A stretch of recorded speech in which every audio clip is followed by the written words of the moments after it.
Olá, sejam muito bem-vindos. Está no ar o Saúde RS, o Jornal da Saúde, aqui na Masper TV. Eu sou o Paulo Viana e agradeço a sua audiência. Vamos aos destaques hoje no programa Biomateriais na Estética, tecnologia que ajuda no rejuvenescimento da pele madura. No mês da mulher, temos a estreia do quadro Saúde da Mulher, no quadro Saúde Capilar, Alopécia Androgenética e no Saúde Renal, vamos falar sobre o Dia Mundial dos Rins. Com o oferecimento do Residencial Vital Saúde e da Gerifácil, da Clínica Shore Mastologia Oncoplástica, começa agora o seu guia completo de saúde. Saúde RS. Oferecimento Residencial Vital Saúde. Seu caminho é você quem faz. E Gerifácil. Facilidade para quem cuida. O envelhecimento da pele é um processo natural que ocorre com o tempo. Com os avanços em biomateriais, hoje é possível estimular, proteger e reparar a pele imatura de forma eficaz. A doutora Lívia Smith, cirurgia plástica, membro da Sociedade Internacional e Americana de Cirurgia Plástica e ganhadora do Prêmio Victor Espina, atua há mais de 15 anos com foco em reconstrução complexa da pele. Ela vai explicar como cuidar da pele madura utilizando tecnologia de ponta e ativos cientificamente comprovados. Bom dia, doutora. Seja bem-vinda novamente ao Saúde RS. Sempre é um prazer recebê-la. Bom dia, Paulo. Muito obrigada pelo convite. Doutora, explica para a gente entender o que são biomateriais na estética. Biomateriais são materiais bioidênticos à pele humana, ou seja, eles têm a mesma estrutura das substâncias naturais e por isso eles interagem com menos reações alérgicas, de forma mais mimética aos componentes que a gente tem na pele. A pele madura precisa de cuidados diferentes?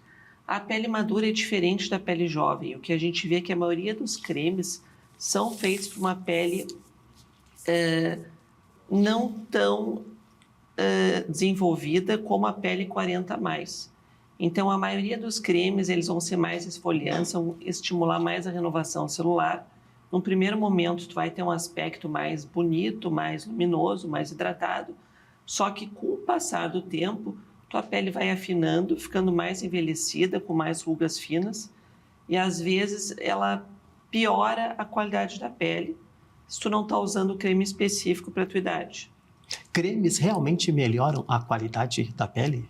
Com certeza. Um creme bem indicado, compatível com a idade, compatível com a etnia da pessoa, ele vai melhorar o colágeno, elastina, que diminui com a idade, diminuir a perda de água transepidêmica, que é uma coisa que envelhece muito a pele, vai melhorar a estrutura, o afinamento, aquelas manchas roxas que acontecem com a idade. Isso é muito importante, tu usar um creme específico para a tua idade biológica. Qual é o maior erro no cuidado da pele madura? O maior erro é usar múltiplos cremes, tá? A gente sempre tem que lembrar que são substâncias químicas que elas interagem e não necessariamente elas podem ser usadas em combinação. Usar o produto na hora errada, tu não pode usar um produto noturno e se expor ao sol, tá? E as pessoas simplesmente acham que é uma substância inócula que pode ser usada de qualquer forma. E tu não usar uma coisa específica para a tua idade, que às vezes tu força muito a tua pele, tá? E ela reage de um jeito que vai acabar te envelhecendo com as semanas. É possível combinar vários produtos na rotina de cuidados? Combinar, sim, desde que sejam produtos que sejam formulados para serem usados em combinação. O que a gente vê é um uso excessivo de peptídeos, de retinóides, tá? Ou de cremes que eles não são feitos, às vezes, para ser combinados, tá? É incompatível, ou se usa cremes do rosto em pálpebra, o que é uma coisa muito errada e tu vai acabar forçando o tecido, tá? Te causando alergias, irritações, ardência, ou até realmente envelhecendo a pele. Em quanto tempo os resultados costumam aparecer? Um creme adequado, tu vai ter uma hidratação visível mais ou menos de uma semana, se tu usar regularmente. Uma melhora da aparência, 4 semanas. Tá? E uma melhora da espessura, 3 a 4 semanas. Existem riscos ou efeitos colaterais no uso dos termocosméticos? Com certeza. Pode irritar tua pele, pode maximizar queimaduras solares. Tá? E são substâncias químicas, então deve combinar da tua cabeça ou fazer uma skincare baseada, às vezes, em dica de uma pessoa que não tem conhecimento médico ou farmacológico. O que é um bom creme para a pele madura? Precisa ter. Pele madura, falando aqui 40 a mais, tá? Aqui vai precisar um creme que estimule colágeno e elastina, um creme que ele diminua a perda de água transepidérmica e um creme que reestruture a pele. Ele não é só um creme que ele precisa deixar a pele mais brilhante, com mais glow, tá? A gente precisa aumentar a espessura dessa pele. Como escolher produtos confiáveis e seguros? Principalmente tem que ser um produto com regulamentação no Brasil, tá? Que é bem severo, ou em sociedades internacionais reconhecidas. Tu tem que saber a origem, a gente vê muitos cremes entrando no Brasil ou até falsificados. Tá? E tem que ser uma indústria de confiança com um químico responsável que produz esses cremes. O que diferencia os cremes desenvolvidos pela doutora Lívia Smith, cirurgia plástica? Eu tenho muitos anos de experiência em cirurgia plástica, principalmente reparadora e no tratamento da pele madura, e eu vi que tem um portfólio de problemas que não são supridos, são negligenciados pelo mercado. Então, eu desenvolvi uma linha totalmente voltada para a pele madura, tá? Para a pele fina, para a pele que ela vai perdendo a hidratação, para aquela pessoa que bate, fica roxa ou lacera a pele. Tá? É um creme voltado a melhorar a espessura e regeneração da pele 40 mais, indo até para peles bem mais idosas, 80, 90. São fórmulas que elas foram muito pesquisadas. Elas são aperfeiçoadas com simulação molecular, tá? Que é uma ferramenta pouco disponível no Brasil, do meu conhecimento.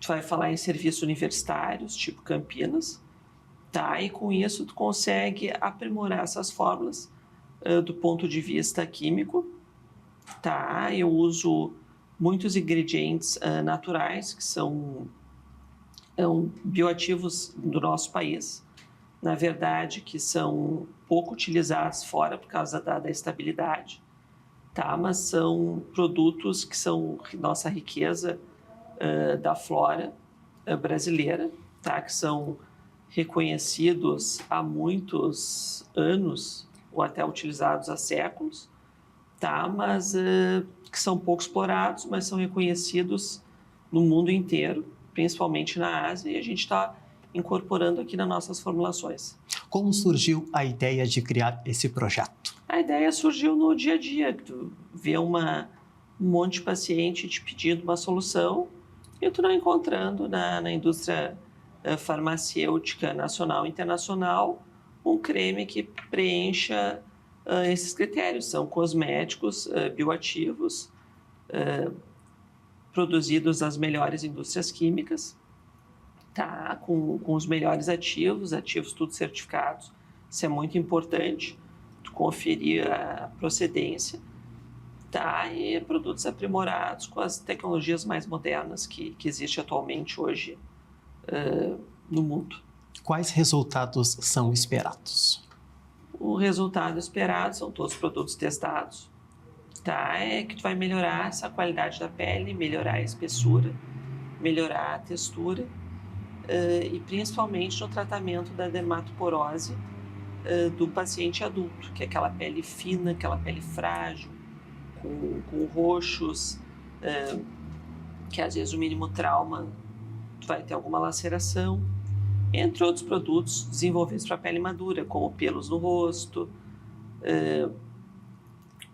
a coceira, o prurido senil que acontece com a idade. Então, é um portfólio de produtos totalmente voltados para o público maduro e idoso.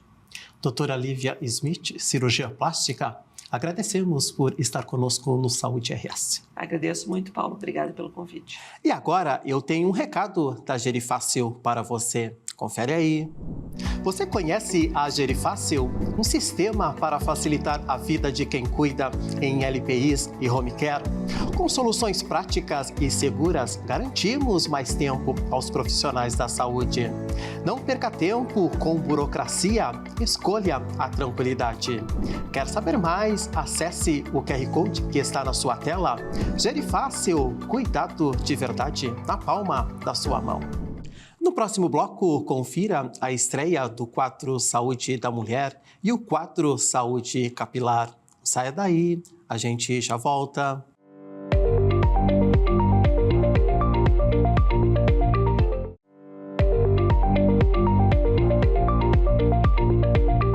O Saúde RS está de volta, o seu Jornal da Saúde, aqui na Masper TV, com o oferecimento do Residencial Vital Saúde e da Gerifácil, da Clínica Shore Mastologia Oncoplástica. Chegou a hora, a estreia do quadro Saúde da Mulher. Roda a vinheta. Saúde da Mulher. Oferecimento Clínica La Femme. Cuidado, inovação e compromisso com a saúde feminina. Neste episódio de estreia do quadro Saúde da Mulher, no mês da mulher, vamos falar sobre Março Amarelo, mês mundial de conscientização sobre a endometriose. Quem conversa com a gente sobre o assunto é a doutora Fabiana dos Santos e o doutor Pablo Nascimento, ambos médicos ginecologistas e obstetras e sócios da clínica La Femme. Bom dia, sejam bem-vindos à estreia do quadro Saúde da Mulher aqui no Saúde RS. Agradecemos pela parceria neste projeto. Obrigado, Paulo. Obrigada, Paulo. Bom dia. Qual a importância do Março Amarelo e o que é a endometriose? Paulo, Março Amarelo é um mês, né, que foi dedicado para conscientização, uma campanha nacional de conscientização e a importância do diagnóstico da endometriose. Justamente pela tamanha prevalência que a endometriose existe, ela ainda atrasa o diagnóstico para essas pacientes, por vezes, muitos anos ainda convivendo com sintomas, com dores e sem esse diagnóstico. Então, esse mês de conscientização é uma campanha nacional já que é muito bem estimulado por nós. Endometriose é uma doença crônica, inflamatória, e que é, na realidade, um tecido do endométrio, que é esse tecido que está dentro da cavidade do útero, que se implanta fora do útero, né? Pode se implantar em órgãos como a bexiga, intestino, ovário, e comprometer de forma significativa a saúde da mulher. Quais fatores de risco podem levar ao desenvolvimento da doença? Então, a endometriose, ela é uma doença multifatorial, Paulo.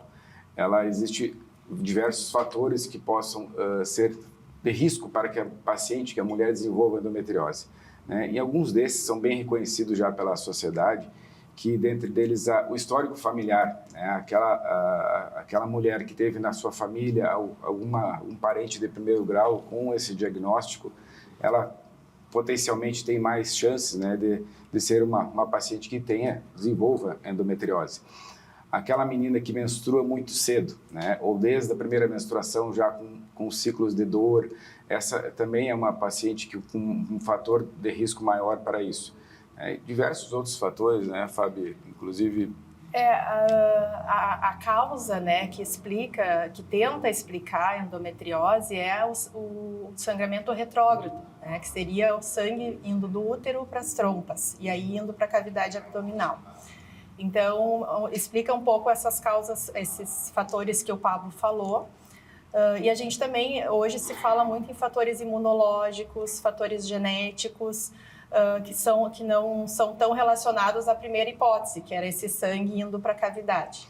E isso ainda está sendo estudado, né? Essas teorias, né, que nem a Fabiana falou, existem ainda muito, né? Mas o mais importante que a gente fala é que, embora esses fatores de risco e ser uma doença multifatorial, é que a mulher não precisa ter tudo isso. Ela, mesmo assim, ela não precisa apresentar esses fatores para que tenha.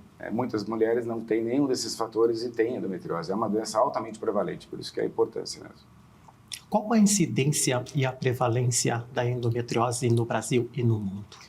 A prevalência, hoje, no mundo, se entende que 1 a cada 10 mulheres tem endometriose. Então, é uma prevalência de 10%. Num cenário como o Brasil, de 6 a 8 milhões de mulheres têm endometriose. Então, é uma prevalência muito grande, né? Isso levando em consideração uma doença que, com a tamanha prevalência e com um atraso no diagnóstico, a importância justamente desses meses de conscientização, né? Sim. Quais são os sintomas e como identificá-los? Os sintomas, o principal sintoma é a dor no período menstrual. E não é qualquer tipo de dor, a gente classifica uma dor que compromete a qualidade de vida da paciente, né? É uma cólica forte e limitadora.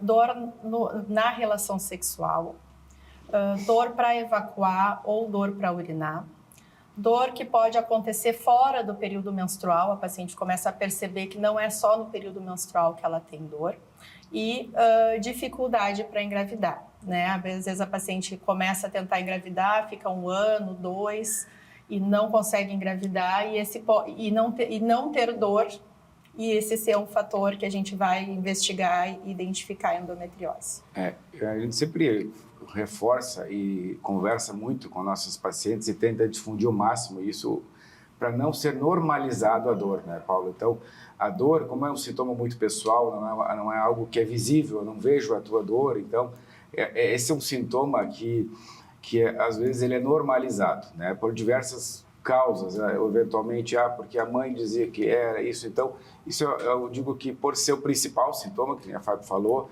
além dos 5 Ds, né, que diz que essas dores específicas, que nem ela bem lembrou, eu reforço justamente quanto a isso, a não normalizar a dor, né? A dor ser sim um sintoma e ser procurado investigar com uma equipe especializada, sempre pensar na endometriose. O que a gente percebe a nível de consultório, né, quando a gente conversa com a paciente, é que ainda vem muito do antigamente, que se considerava cultural, normal, né, ter dor, né? Então, às vezes as meninas vêm ainda com essa ideia, as pacientes com uma faixa etária maior já vêm carregando isso e elas vão tolerando a dor por muito tempo, até que em algum momento alguém identifique, né, e a gente vai chegar aí no momento de diagnóstico, que aquilo que ela está passando não é normal. Como é feito o diagnóstico? O diagnóstico, exatamente, assim, parece, por ser uma doença tão difícil, 7, 10 anos para fazer o diagnóstico, esse diagnóstico é difícil, mas de fato não é. O diagnóstico começa numa anamnese, que a gente chama, que é na primeira entrevista com essa paciente, identificando esses sintomas, Paulo. Então, durante essa consulta direcionada e um exame ginecológico também direcionado, ali a gente já consegue ter uma alta suspeição e depois, frente a isso, fazer alguns exames que hoje as diretrizes, seja da Sociedade Brasileira de Endometriose, da Federação Brasileira de Ginecologia e Obstetrícia, recomendam alguns exames mais específicos, né? Seja a ressonância nuclear magnética de pelve e uma ecografia especializada, né, com preparo intestinal, né, para fazer o diagnóstico e mapeamento da endometriose. E esses exames, além de serem importantes para confirmar o nosso diagnóstico no consultório, eles, nos casos que a paciente será submetida a um tratamento cirúrgico, por exemplo, eles são fundamentais porque eles nos guiam aonde que tem a lesão, porque nem sempre a lesão é visível, né? Ela precisa ser buscada e tratada, né?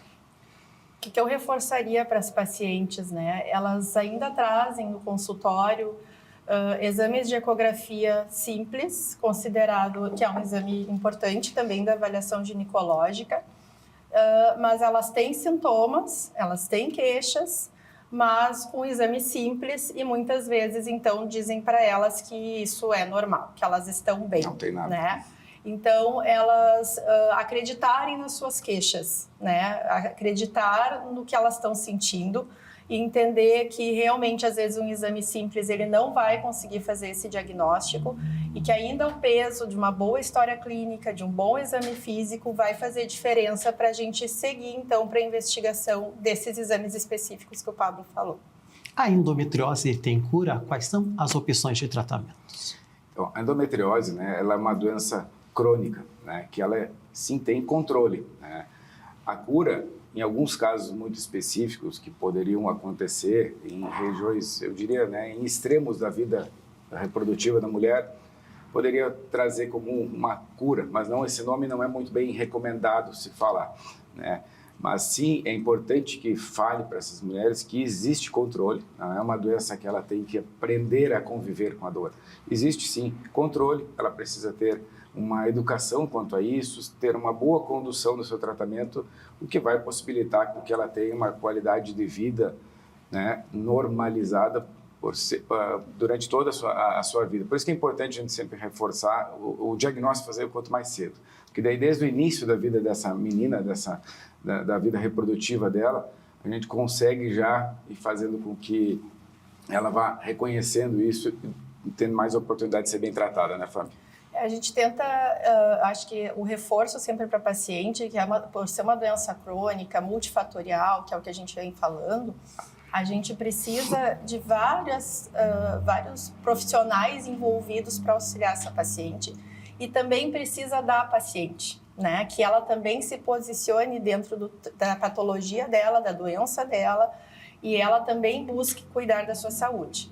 Então, além do nosso papel de ginecologista na identificação da doença, no tratamento, é importante assim, uma boa avaliação nutricional, o acompanhamento de uma fisioterapeuta, né? Então, assim, a gente trabalha, até atividades físicas como yoga é uma atividade interessante, ou seja, ela entender que ela tem um médico que vai estar apoiando ela no tratamento, mas ela também vai ter que fazer parte disso, ela também vai ter que se cuidar para conseguir controlar os sintomas.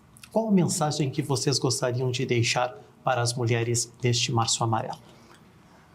Olha, a mensagem, né, para não fugir de um clichê que dizer que dor não é normal, mas eu acredito que isso sim tem que cada vez ser reforçado, que elas acreditem nos seus sintomas, né, Paulo? Ninguém conhece mais o corpo do que a gente mesmo. Então, ela acredite nos seus sintomas, acredite que aquela dor não é, e não, o exemplo que a Fábio falou, eu fui, procurei, fiz exames e tudo é normal, e ela fica aceitando que aquilo é. Busque algumas informações, né? Pesquise em locais que tenham informações adequadas. Então, não normalizar a dor. A dor não pode ser normal para ninguém. Ninguém merece, né, sentir dor, né? Eu orientaria muito a busca de profissionais que são especializados nessa área. Reforço muito para as pacientes buscar orientações seguras, né, para entender muito como a doença funciona, porque às vezes no consultório a gente, apesar de ter todo o reforço das orientações, elas saem ainda com muitas dúvidas, então ler muito sobre o assunto. E uma coisa que a gente vê como uma diferença importante para essas pacientes é o suporte familiar. Não deixar de dividir com a sua família as suas dificuldades, e a família, no momento que entende a doença, ela consegue dar um apoio maior para essa paciente nesse período. Então, busquem auxílios, né, que possam dar apoio para ficar bem diante dessa doença. Doutora Fabiana, doutor Pablo, sócios da clínica Lafemme, agradecemos por estarem conosco na estreia do quadro Saúde da Mulher aqui no Saúde RS. Obrigado, Paulo. Obrigada, Paulo, pela oportunidade. Você, mulher, está cuidando da sua saúde? Na Clínica Lafemme, você recebe atendimento completo, com tecnologia, precisão e acolhimento. A equipe multidisciplinar acompanha cada paciente, oferecendo cuidado personalizado e atenção total. A clínica é referência em ginecologia clínica e cirúrgica, com destaque para endometriose, cirurgia robótica e procedimentos minimamente invasivos, garantindo mais segurança e recuperação rápida. Siga @Lafemme Consultório no Instagram ou entre em contato pelos telefones que estão na sua tela. Clínica Lafemme, cuidado, inovação e compromisso com a saúde feminina. Saúde da Mulher. Oferecimento Clínica Lafemme. Cuidado, inovação e compromisso com a saúde feminina. E agora vamos falar sobre saúde capilar. Roda a vinheta. Saúde capilar. Oferecimento Dr. Alex Passim, tricologia e transplante capilar. Você já ouviu falar em alopécia androgenética? Uma condição que afeta milhões de pessoas no mundo todo e pode impactar tanto a autoestima quanto a saúde dos cabelos. Esse é o assunto do quadro Saúde Capilar de hoje, com o Dr. Alex Passim, médico pós-graduado em transplante capilar e tricologia e membro da Sociedade Brasileira de Cirurgia Capilar. Bom dia, doutor. Seja bem-vindo novamente ao quadro Saúde Capilar aqui no Saúde RS. Bom dia, Paulo. Bom dia a todos os telespectadores. Doutor, o que é alopécia androgenética e como ela afeta a saúde dos cabelos? Pois bem, Paulo. A alopécia androgenética é uma doença, como o nome já diz, genética. Vem de uma predisposição genética, tanto do pai como da mãe. Muitas pessoas acham que vem só da mãe. No consultório me falam isso, inclusive, que acham que vem apenas da parte genética da mãe. Não, vem de ambos, tá?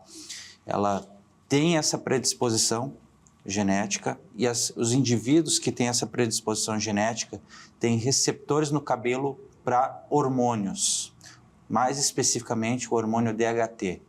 É um hormônio que causa a alteração do fio capilar. O que é a alopécia androgenética propriamente dito? Esse hormônio, o DHT, que é a dihidrotestosterona, é um hormônio derivado da testosterona. Ele se liga a esses receptores do cabelo, causando uma alteração no cabelo que começa com um afinamento do fio e, posteriormente, ele vai começando a diminuir o tamanho, a miniaturização que a gente chama. Chega a um ponto de tão miniaturizado que esse fio está que a unidade folicular ela já não vai mais conseguir produzir o fio do cabelo. Quais são as principais causas? Como eu já disse na primeira questão, são duas.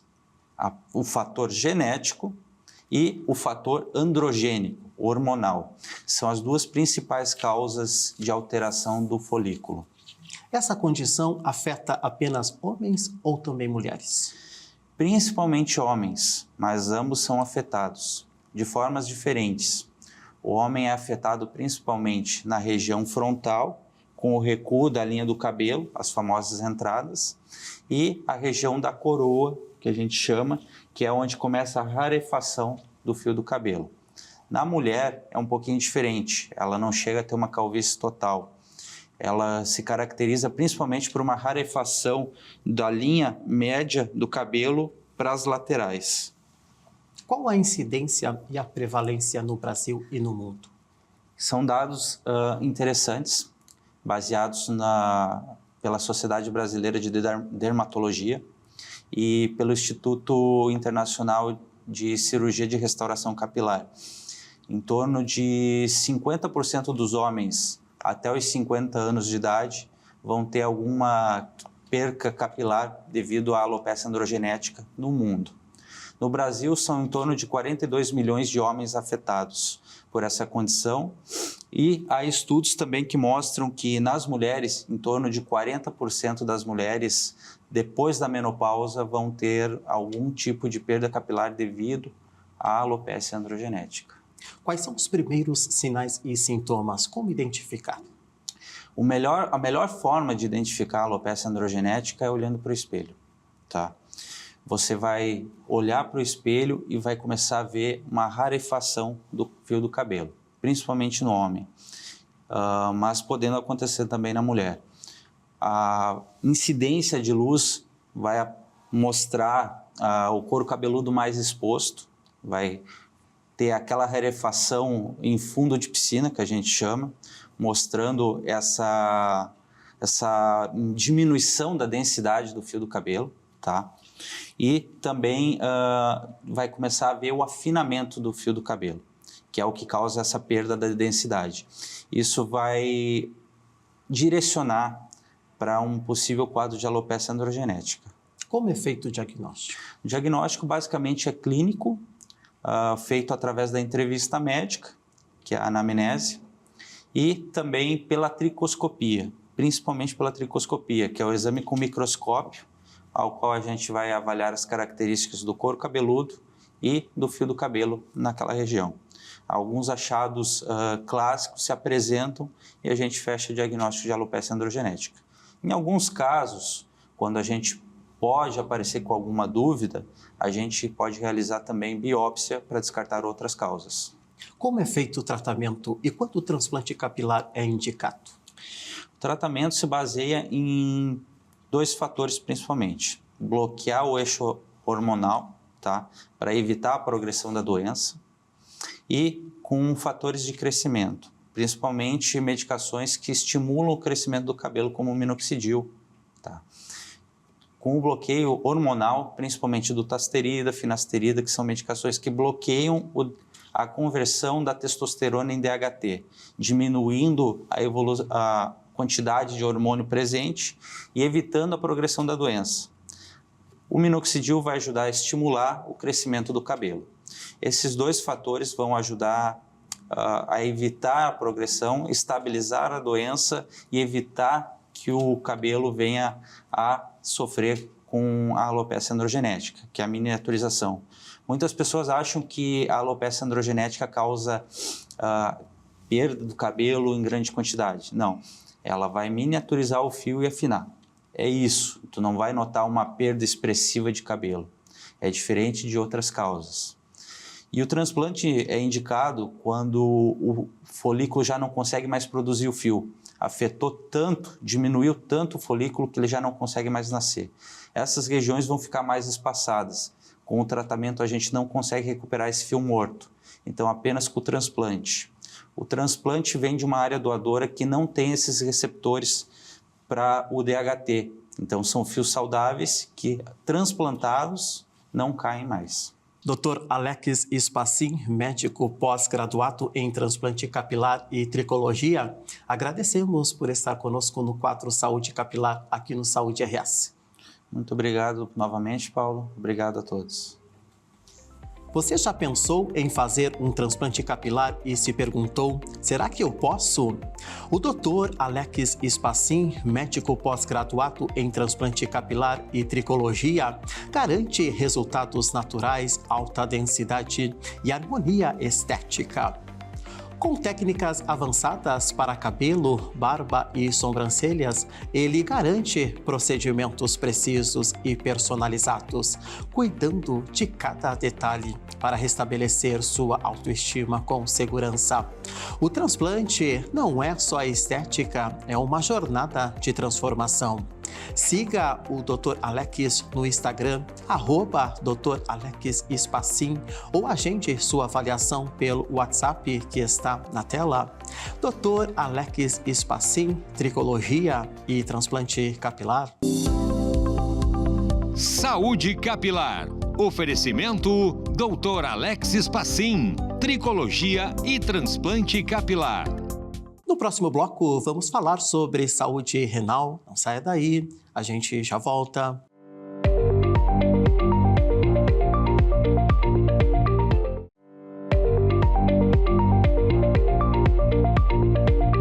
O Saúde RS está de volta, o seu Jornal da Saúde, aqui na Masper TV, com o oferecimento do Residencial Vital Saúde e da Gerifácil, da Clínica Shore Mastologia Oncoplástica. É hora de falar sobre a saúde dos rins. Roda a vinheta. Saúde renal. Oferecimento Clinefro. Cuidar dos rins é cuidar de você. A doença renal crônica é um grande crescente e desafio global de saúde, afetando 1 em cada 10 pessoas no mundo. No quadro Saúde Renal de hoje, vamos falar sobre o Dia Mundial do Rim 2026, celebrado na próxima quinta-feira, dia 12. No Brasil, a campanha é coordenada pela Sociedade Brasileira de Nefrologia e tem como tema cuidar de pessoas e proteger o planeta. Quem conversa com a gente sobre esse assunto é a doutora Cíntia Vieira, nefrologista e sócia da clínica Clinefro, e a Rosana Huneck, paciente renal crônica. Bom dia, sejam bem-vindas ao 4 Saúde Renal aqui no Saúde RS. Bom dia. Bom dia, Paulo. Vamos assistir o vídeo da campanha?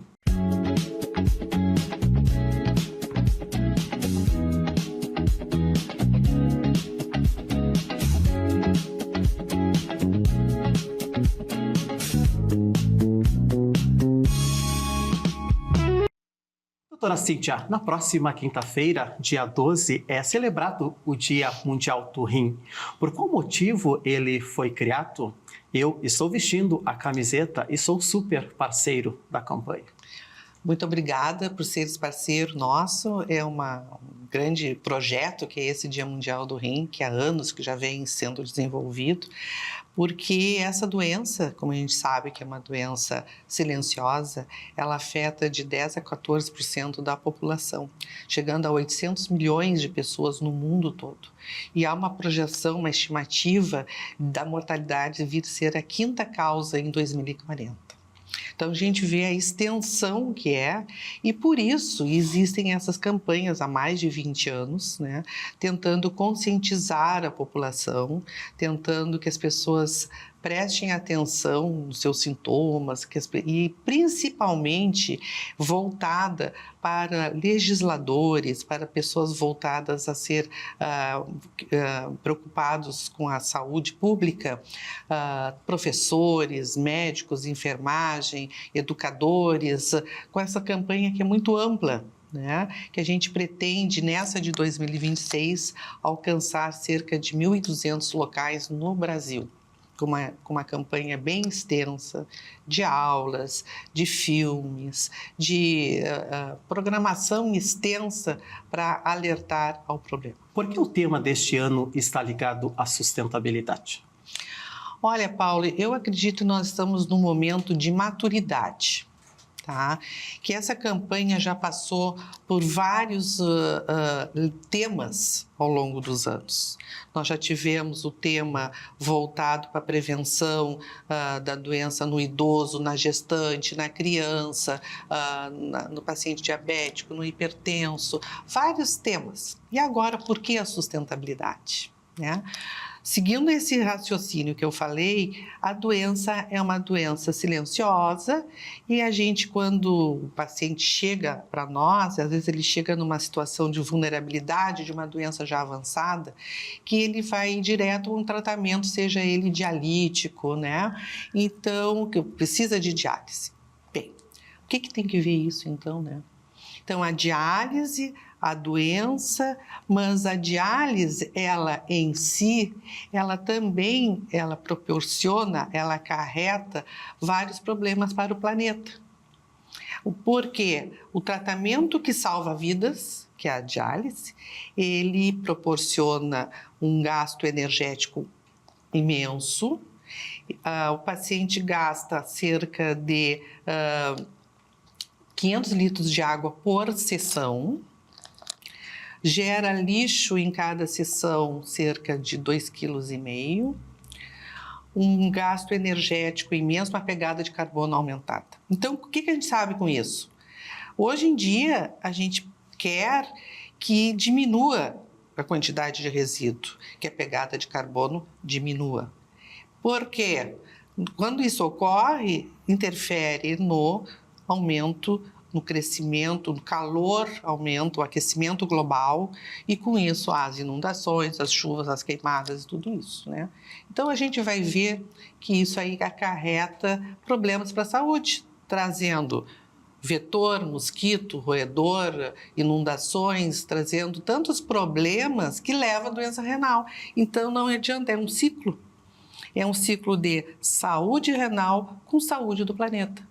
Então, acordou todo mundo, o mundo acordou que nós temos que abranger esse problema, ele é muito maior, ele é abrangente, planeta, saúde, saúde de todos nós. Qual é o cenário da doença renal no Brasil atualmente? É uma doença que hoje nós temos em torno de 150 mil pacientes em diálise. Nós temos uma população que tem um gargalo muito difícil, existe um gargalo, uma dificuldade muito grande dos pacientes chegarem à consulta, de terem um atendimento de prevenção, em que ele consiga consultar e fazer todos os exames necessários, né? Então, é importante, o governo, o Ministério da Saúde também já atentou para isso. Nós já temos na Organização Mundial da Saúde um programa que foi, a doença renal crônica entrou na estratégia nacional das doenças não transmissíveis. Antes a gente só falava em doenças não transmissíveis, câncer, cardiopatias, diabetes, e agora ela entrou no cenário da doença renal crônica, no cenário das doenças não transmissíveis. E para isso existem estratégias de poder monitorar, de fazer diagnóstico da doença renal crônica. Então a gente já está num caminho para isso, para ver se dá maior equidade e que o paciente consiga ser atendido em todos os locais no território nacional. Quais grupos de pessoas precisam de atenção e quais são os sinais de alerta? Quem é que precisa de atenção? Basicamente, o idoso, a população está crescendo. O diabetes e a hipertensão, que são doenças sabidamente que levam à doença renal crônica, né? Então, essa população, ela tem que estar atenta para procurar o atendimento e fazer os exames. Sinais de alertas. Quais sinais de alertas? Sinais de alertas, como a doença é silenciosa, às vezes fica difícil de ver qual é o sinal que está predominando, né? Mas a gente fala para as pessoas se preocuparem se tiver sangue na urina, espuma na urina, se a pessoa tiver dor lombar, se tiver, no caso, enxume nos olhos, nas pernas, fraqueza, cansaço, pode ser um sintoma de anemia, né? Então, assim, se é hipertenso, diabetes, e não usar o anti-inflamatório de uso indiscriminado. E em quais exames é possível identificar alterações antes dos sintomas? Os exames muito banais, muito simples, que é de sangue e urina, que é a creatinina no sangue, que avalia, ela se acumula, a creatinina se acumula no sangue quando o rim não está funcionando bem. E o exame de urina, que vai nos dar sinais se existe microscópicos, que às vezes a pessoa nem percebe, se tem sangue, se tem infecção, se tem proteína, outras alterações. Então são exames muito simples e muito baratos. Rosana, você é paciente renal. Como você descobriu a doença renal e como isso impactou a sua vida? Eu descobri a doença renal com 16 anos. Na verdade, eu não descobri a doença renal. Eu descobri que eu tinha um rim só com 16 anos. Mas naquela época, ninguém falava em tratamento preventivo, ninguém falava em tratamento conservador, né, doutora? Então, eu passei dos 16 aos 21 sem fazer nada, o que hoje seria bem diferente. Então, nesse tempo, eu passei vivendo uma vida normal. Com 21, quando eu entrei, eu já entrei em urgência na hemodiálise. Então, muda completamente a vida, né? Porque quando tu entra em urgência, tu já entra mal, Eu entrei já na fase que eu já estava vomitando, eu não podia tomar água, eu não podia nada, que tudo eu passava muito mal.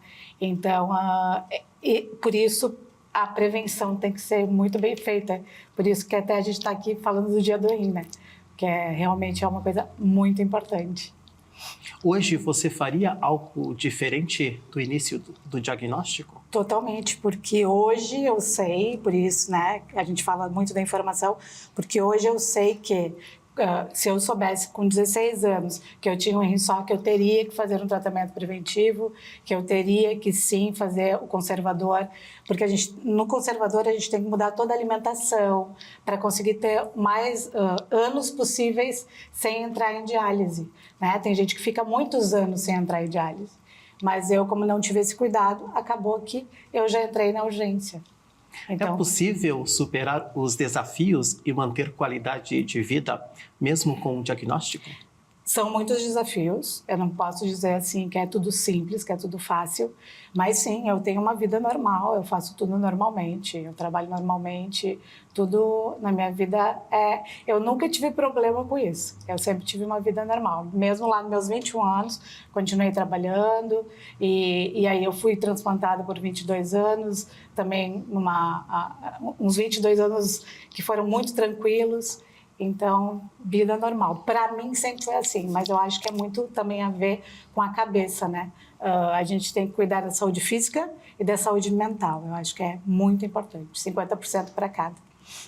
Você percebe que o Dia Mundial do Rim e suas ações envolvidas colaboram para trazer informação à população?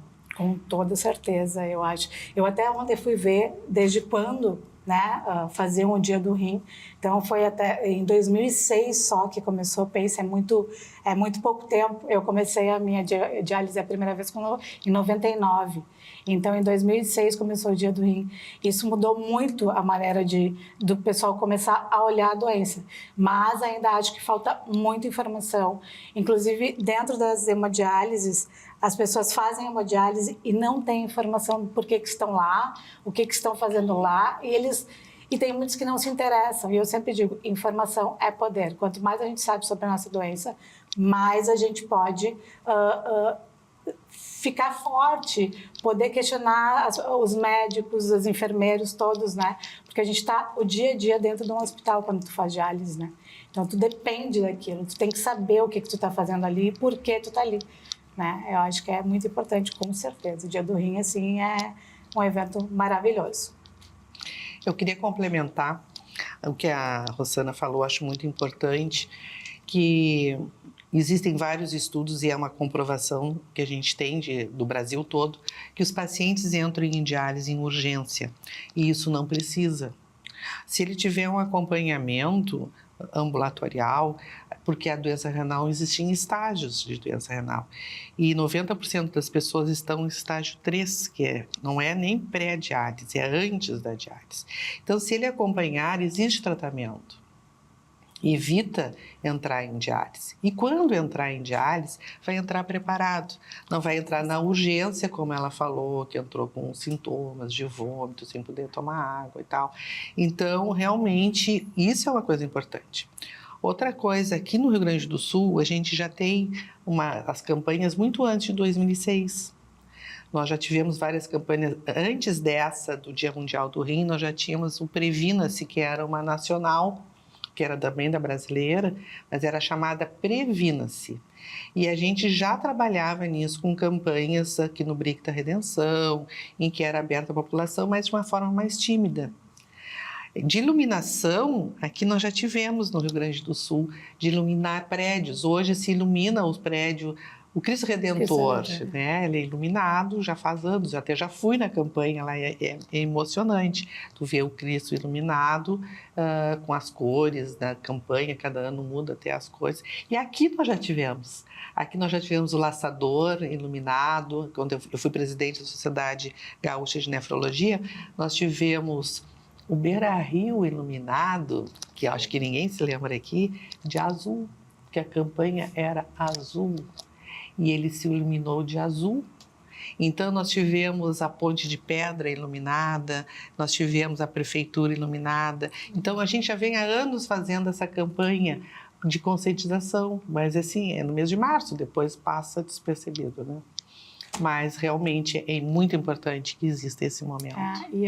Só para complementar também, eu não sou de Porto Alegre, né? Eu era do interior. Então, no interior, que nem a doutora disse que já tinha uma campanha aqui antes desse 2006, né? Lá em 99, eu nunca tinha ouvido falar em nada sobre rim, entendeu? Então, talvez aqui tivesse, mas no interior é diferente, né? Então, não adianta, gente. Informação é poder, a gente precisa se informar.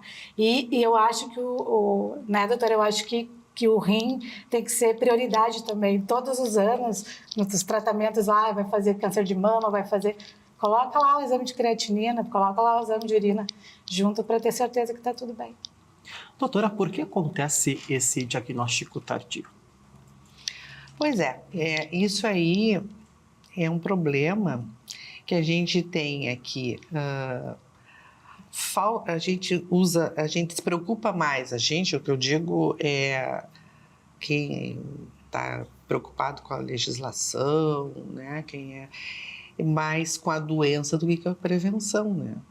Então, existem esses gargalos que é de atendimento, na diálise existe subfinanciamento, existe que um problema de diminuição de transplantes, podia ter maior número de transplantes.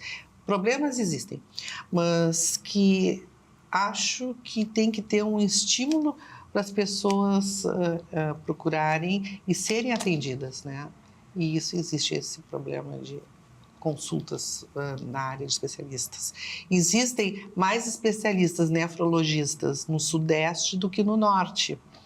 Então, o nosso país é muito continental e muito diversificado. Então, não tem essa facilidade de consultas, facilidade de prestação de serviço uniforme. Então, tem que ser uniforme para todo mundo tem direito à saúde, né? Rosana, como paciente, que conselho você daria a quem recebeu o diagnóstico recentemente? Bom, eu já faço um trabalho na internet voltado a isso, exatamente para a informação, né? Porque eu até tenho uma comunidade renal que eu estou fazendo agora, que é o que eu falei antes, 50% da doença é física e 50% é saúde mental. Então, as pessoas precisam cuidar da saúde mental quando entram, porque é muito, como é que eu vou dizer? É bem puxado quando tu entra numa hemodiálise, tua vida muda completamente, tua rotina muda completamente. Então, que as pessoas tenham esse cuidado mesmo da prevenção, de fazer esses exames. Se tiver o diagnóstico, conversa com pessoas que passam pela doença, que realmente saibam te falar coisas boas, porque o problema é que chega muita gente que vai dizer assim, mas como assim tu tá doente porque tu não tomou água? E não é isso. Não tem nada a ver com água, tem a ver com muitas coisas. Então, seja forte, seja resiliente e tudo dá certo no final e com certeza tu consegue viver uma vida tranquila. E, inclusive, eu falo muito disso na minha rede social também, que é na Luta Sem Filtro, o @ E lá tem muita gente trocando ideia, a gente tem grupos de pacientes que trocam ideias ali e um ajuda o outro, e isso é muito importante também. Porque eu sempre digo assim, né? O doutor sabe cuidar do físico, mas aí o que a gente passa psicologicamente é muito nosso. E cada um, né, sabe o que passa, e a troca de experiência entre pacientes é muito importante, eu acho. Doutora, que mensagem gostaria de deixar para pacientes e familiares? É uma mensagem, vamos dizer assim, que ao ter o diagnóstico não acabou o mundo. Verdade. Tá? A pessoa tem que procurar um nefrologista, procurar alguém que lhe dê conforto, procurar informações para viver melhor, procurar adaptar-se, seguir o tratamento, né? Mas ela tem que sentir que ela não está sozinha, né? Isso é fundamental para a gente conseguir levar qualquer patologia, na realidade, né? Qualquer coisa que seja adversa para a gente tem que se sentir acompanhada, né? Então, existe tentar ter a melhor qualidade de vida e, com isso, procurar as melhores abordagens para isso. Cíntia Vieira, nefrologista e sócia da clínica Clinefro. Rosana Hunick, paciente renal crônica, agradecemos por estarem conosco no quadro Saúde Renal aqui no Saúde RS. Obrigada. Obrigada, Rosana. Obrigada, doutora. Há 45 anos, a Clinefro cuida de vidas com excelência em nefrologia. Com experiência e compromisso, a clínica oferece um acompanhamento completo ao paciente renal. Na Clinefro, prevenir é tão importante quanto tratar. Unimos monitoramento rigoroso, incentivo ao conhecimento e um cuidado humanizado, com segurança e inovação em cada etapa do tratamento.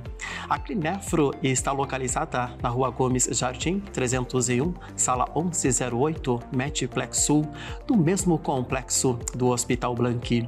Para saber mais sobre nossos serviços, siga @Clinefro_ no Instagram ou entre em contato pelos telefones que estão na sua tela. Clinefro, cuidar dos rins é cuidar de você. Saúde renal. Oferecimento Clinefro. Cuidar dos rins é cuidar de você.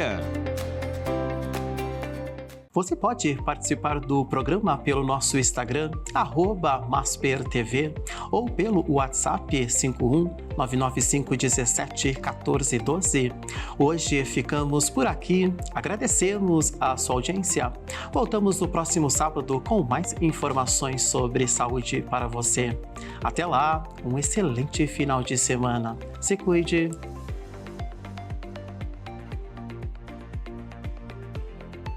Saúde RS. Oferecimento Residencial Vital Saúde. Seu caminho é você quem faz. E Gerifácil. Facilidade para quem cuida.